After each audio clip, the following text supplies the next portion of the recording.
এটাই ক'ব বিচাৰিছোঁ, আমাৰ বিগত বিজেপি চৰকাৰখন অহাৰ পিছত আমাৰ বিজনেছ যথেষ্ট উন্নতি হৈছে। আমি উন্নতি হিচাপত চাবলৈ গ'লে আমাৰ ৰাস্তা ঘাট, শিক্ষা, স্বাস্থ্য, তাৰ লগতে আমাৰ যি যুৱচামৰ CM ট্ৰিপলে যোগেদি আমাৰ যুৱচামে কিছু উন্নতি আহৰণ কৰিব পাৰিব।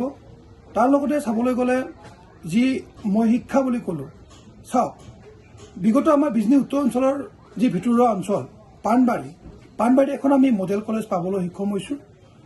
তাৰ লগতে আমাৰ বিজনী যি অসামৰিক চিকিৎসালয় আমি সেইখনো আমি উন্নতি কৰা দেখিবলৈ পাইছোঁ।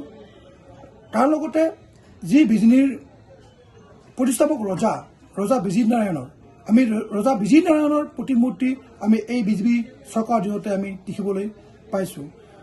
আৰু তাৰ কাৰণে মই আমাৰ যিকোনো খবৰৰ বাবে যোগাযোগ কৰক আমাৰ এই নম্বৰত 9181 307 221।